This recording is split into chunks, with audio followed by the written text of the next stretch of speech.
चलंतु करणी बाबू एबे रास्ता काम आरंभ करिबा। ओहो वर्षा मैडम एते शीघ्र कोन रास्ता काम आरंभ होई जिवो? प्रथमे हमें रेवेन्यू डिपार्टमेंट पाखरु परमिशन आनिबा, तापरे जिबा वीडियो ऑफिस, तापरे जिबा जेई ऑफिस, तापरे पंचायत ऑफिस रो परमिशन आनला परे जाई कि रास्ता काम आरंभ होबो।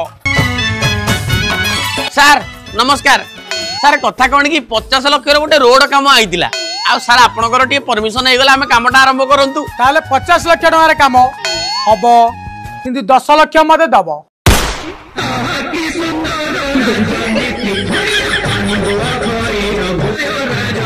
वीडियो सर नमस्कार। कहवा किसी दरकार नहीं, सब मु जानी खाली मालटा काढ़ 5 लाख तापर परमिशन मिलियो। दियो दियो सर को दियो।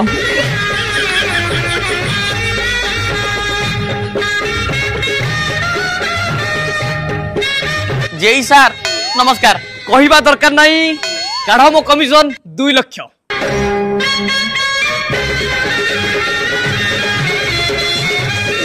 करणी बाबू नेता मंत्री ऑफिसर सब तो पैसा खाई गले आउ 40,000 टका बळीची सेतिकिरे कोन रास्ता काम हेई जिवो? मैडम 40,000 रु 20,000 टका मु नै जाईची। आपण टेंशन नियंतुनी। 20,000 टका रे एमिति रास्ता काम करिवि 5 वर्ष पर्यंत रास्ता पूरा चकाचक।